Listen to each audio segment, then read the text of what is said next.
What's up, YouTube? We're back with another video here. Today I'm bringing you a tier list of the most exciting fighters in the UFC. Let's start it off with a pretty entertaining fighter. Came off a clutch late third round stoppage via KO over Gilbert Burns. You got Jack Della Maddalena. I love this guy, man. He's a great boxer. He's undefeated in the UFC. Still got something to prove going for that belt.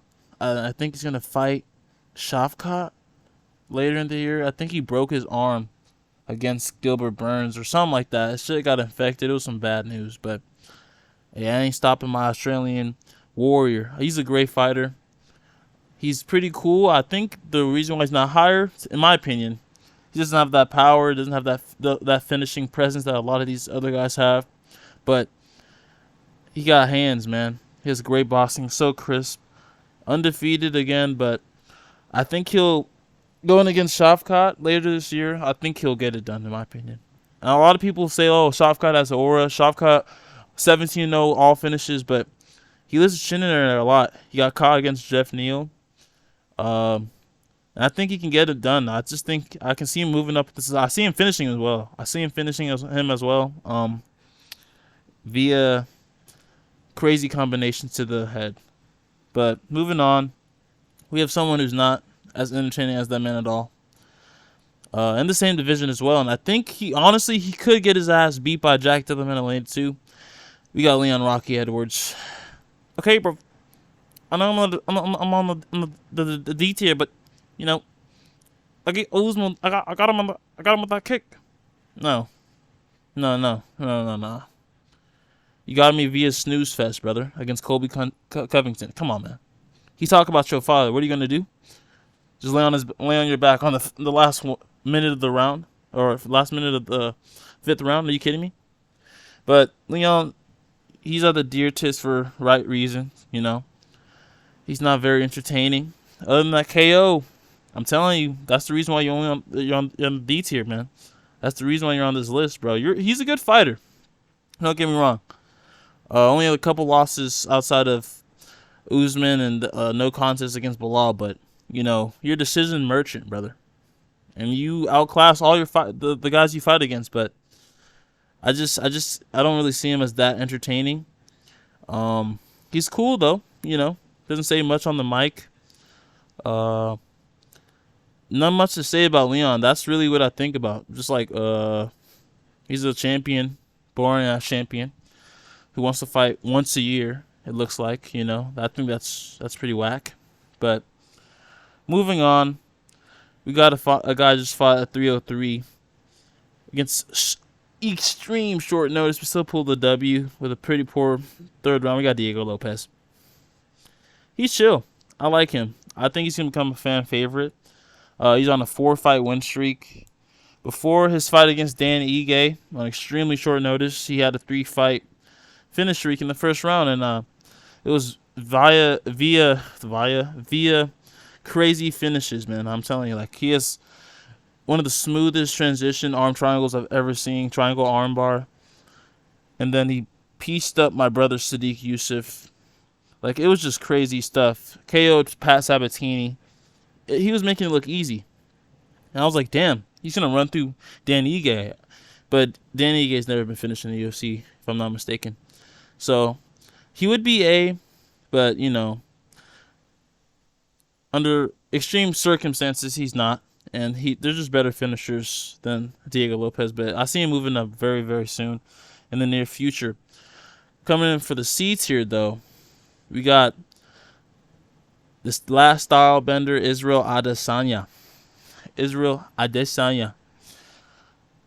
He used to be higher. He used to be like S tier, man. It's kind of sad to see him this low. I'm not gonna lie, but I can't help myself but put him this low. And I know Izzy fangirls are gonna be crying, but it's true. Once you accept it, you'll understand. This man, ever since he got the belt against Robert Whitaker, took the snowball route. I'm gonna leg kick my way to victory. I'm gonna keep my distance. I'm not gonna engage in any type of pocket exchanges. Like, you know, I just don't. It's not like I don't respect it. I understand it, but it's just boring, And just seeing where he was against, like as a contender, it's just like, he's far from that. That's not who he was, or who he is anymore. But I think we're gonna see it. I think he'll move up, in my opinion. Honestly, facing DDP, I think he's gonna have to be more aggressive because he's gonna come at you, and you're gonna have to counter. You might have to push the pace a little bit. So we will see, but for right reason, he's here, and yeah, I think it's pretty valid in my opinion. But moving on, we got Dustin Poirier at the B tier. I think he's a great fighter. I came for war, nothing else. See that on Saturday night. That's Dustin Poirier. He's a great fighter. Brings war to every fighter, like every fighter. Like he's a great UFC vet, going into the Hall of Fame for sure. And he's not retiring. Thank God. He called out Islam.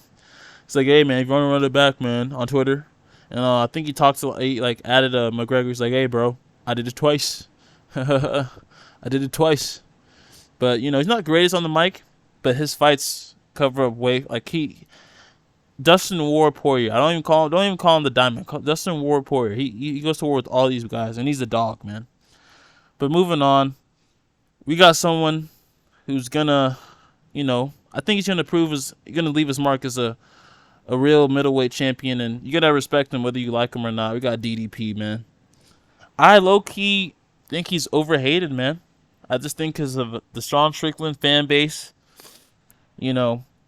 thinking he got the dub against Sean Strickland. In my opinion, I think he got the dub. I think a lot of people, just because of jabs and teep kicks and 1-2s, I think that's pretty cool. But I'd rather see big, meaty hooks running towards you. I'd rather see that than Sean Strickland, to be honest. To be fair, I feel like if it wasn't Sean Strickland and he wasn't as, sound as he is on the mic, I think it would be a different, story. But I think Dricus Du Plessis is a very exciting fighter. Cool fighter. Improved his gas takes tremendously against Sean Strickland. And I look forward to his fight against Israel. I think he's going to defend it, bro. I don't know why I get that feeling, but he could get caught. But that's every fight. So I think it's a great spot for him right here. And he's undefeated in the UFC, so that can tell you something, man. And he destroyed Robert Whittaker, man. People forget that almost. But anyway, moving on up the list, we got our first A-tier candidate. Got Ilia Topuria. Ilia Topuria is a monster. Fucked up Volk. Lost the first round. Said, fuck it, I'm going to chain you in a second. Sucks to see, but it's the MMA. And this guy is different. He has all finishes except in 2 of his fights. He's undefeated in the UFC. Absolutely fucked up Josh Emmett. Absolutely fucked up Bryce Mitchell. Absolutely fucked up, Jai Herbert. He almost got finished too. That's crazy. That's exciting, man. Head kick. Ate that shit. Knocked him ass out in the next round. Come on, man. You can't say much about Ilia Topuria. He's a dog, in my opinion. And I think he chins Max, bro. I don't know why I get that feeling. Max is kind of trying to little bro this guy, man. And I don't fuck with that. Because Max is not that guy to little bro a lot of people. When Khabib was talking to me, you think you can beat me? You think you can beat me, man? You think he's like, of course I think it could beat you. Of course. Well, I wouldn't be here if I didn't think so. I didn't, he's that type of dude. But he's trying to little bro Ilia. After Ilia absolutely chinned Volk, and Volk fucking 3-0'd your shit, Max. So, and he talks some good shit. I love Ilia. He talks that shit that you love to hear on the mic. So, it's hard not to, in my opinion, he's like a villain kind of aura. He has a lot of aura for being for real. The aura he had of that walkout, he's a very exciting fighter. Whether you hate him or like him, man. So, end of story with him. Next up, we got Joaquin Buckley. I can put him in the C tier. Joaquin Buckley, he's a cool fighter. Fan fave for a couple. With that crazy kick he had. That was a crazy spinning back kick, man. Remember that blew him up in the COVID era. But ever since then, like he's kind of been he hasn't been a 1-1 fighter, I would say, but he's he's lost the big fights, you know what I'm saying? But I think he's like ranked around like 13, 12 in the welterweight. So, and he's a pretty I like him on the mic. That's why he's really up here. Good call outs after victories. Starting some beef with DC on Twitter. That's pretty cool. Pretty exciting. And yeah, I mean, he's not like the most exciting, but I'll watch him. I'll tune into him, and he has some cool strikes here and there, like cool like little combos he has, and he's really mainly on here for his stirs up on Twitter, and his call outs they're pretty cool. Calling out Conor McGregor is not that cool though, but I see what you're getting at, getting people to go on your side and trying to get a seat on that pay-per-view with Conor McGregor, so that's pretty cool. But alongside with him on that seat here, we got Curtis Blades. This is not his fault that he's this slow. It's mainly just because he can't really speak on the mic. If you've seen his interviews, you understand why. But he's a great fighter, man. He's really only lost to Derek Lewis and Tom Aspinall, and Francis Ngannou. So like really just power punchers, if you know what I'm saying. So he hasn't lost against Tom Aspinall. I'm sorry, Sergey Pavlovich. There we go. But he's a cool guy, man. None to hate on. You can't hate Curtis Blades in my opinion, and I think he's pretty cool. Absolutely finished Jailton Almeida, crotch sniffing ass boy, and that was just awesome to see. He did it in a spectacular fashion. And I love the call out after. That was actually a great call out. So I'm actually lying. He's not horrible on the mic, but if you know, you know. But he's a great guy, bro. Great fights. There's none you can say bad about this guy. In my opinion, he's a great fighter. Look forward to his fight against Tom Aspinall. And this is another underrated pick right here. You got Michel Pereira. I think he's one of the most underrated, exciting fighters in the UFC, if not the most. He's on like an 8-fight win streak, and lately he's been on a tear with 3 KOs in a row, or actually like all finishes. But like I know he had that crazy sub against Ihor Potieria. Did a backflip on his fucking head, and like it was like a illegal strike landed when he did that shit, but got the dub. Crazy performances against what was it, Michel Oleksiejczuk?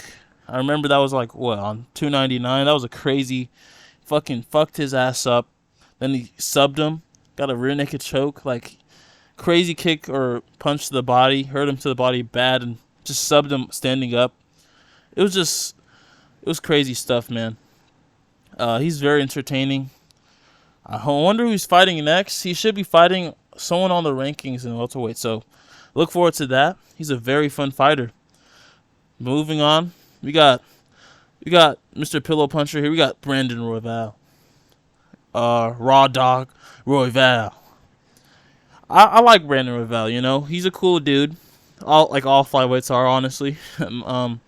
But his punches just look like they don't hurt. It looks like I can stand in the ring and I won't get hurt. And I'm not as small as he is. That's for sure, right? So that's why I just have him this low. When he fought Brandon Miranda, it was a great win, by the way. But it just felt like he wasn't hurting him. Like, I don't know how to explain it. It was not a great fight. Brandon Miranda did not have a great performance, and we're not trying to see him fight for the title, and that's also why he didn't have the greatest performance against Pantoja, but he beats everyone else in my opinion. I think he's set to fight Amir Albazi pretty soon, so we'll see what that comes about. But I don't really rate him very exciting to watch in my opinion. But things can change, stuff can change all the time. Anyway, moving up the list, we got Islam Makhachev. Makhachev is definitely one of the most exciting fighters to watch. I think it'd be a fucking disgrace not to have him on this list. And also just to state, like, he's not he gets too much hate for being a boring Dagestani crotch sniffer. Oh my god, get off the ground. Whoa my god. Like, if you watch the last fight against Dustin Poirier, there's no way I think you think like Islam is boring or Islam is a crotch sniffer. This man is one of the best strikers, one of the best grapplers, and he's the best MMA fighter in the world as of today. So if you hate on him, you should stop watching MMA, respectfully. But yeah, there's none. You can't hate this guy, and just like you can't hate Tom Aspinall. Oh, you're not going to S tier. You're going to A tier, respectfully. He's a great fighter, man. What can I say bad about this man? I can't say a damn thing wrong about this guy, bro. Doing all the right things. The real heavyweight champion in the UFC. He's so complete. He's probably the most complete heavyweight we've seen, bro. And that's kind of saying something, you know. And then there's John Jones, you know, just holding the real championship belt. But we all know who the real champion is, and it's just, you know, Dana's selling out, you know. Don't worry, Tom. I'm gonna appreciate you. I'm gonna love you, bro. Great UK dude. And I look forward to his fight against Curtis Blades. He has all finishes, by the way. All finishes, bro. All finishes.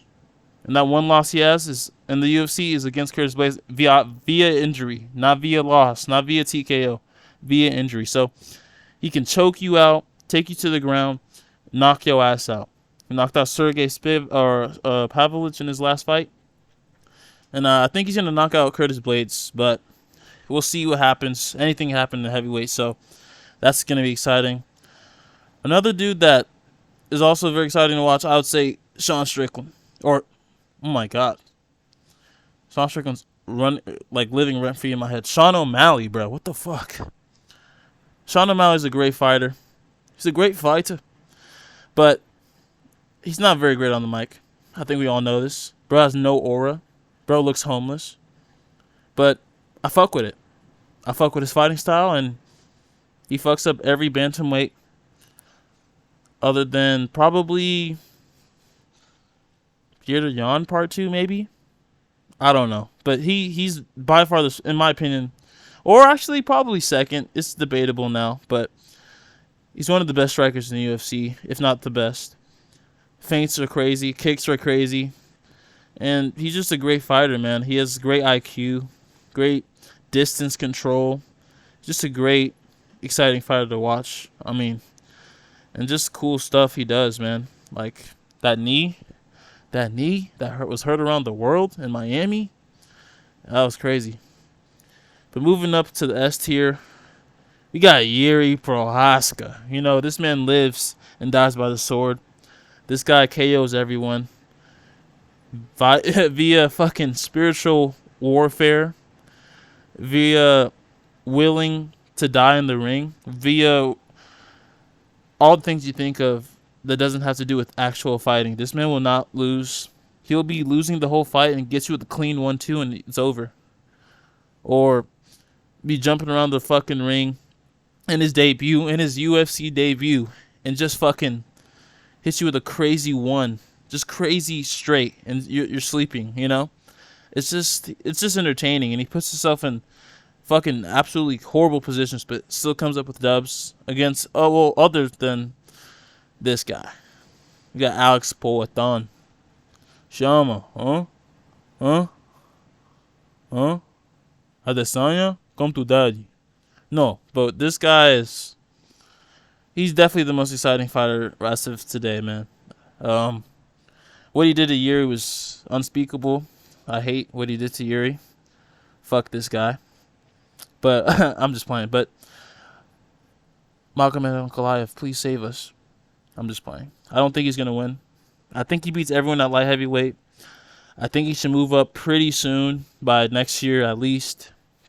And he's the guy to be the first triple champ, in my opinion. He can do it. Dude, his power is crazy. His kicks are crazy. Like, all of that shit is really OP, man. It's really unfair. Yuri, you would be the light heavyweight champion if there wasn't a Poatan in your division, you know? So, This is my tier list. Let me know what y'all think in the comments. I think this is pretty accurate. I think maybe a few people should be added on here. Like Bilal should be in the D tier. Like Muhammad Makai should be in the D tier.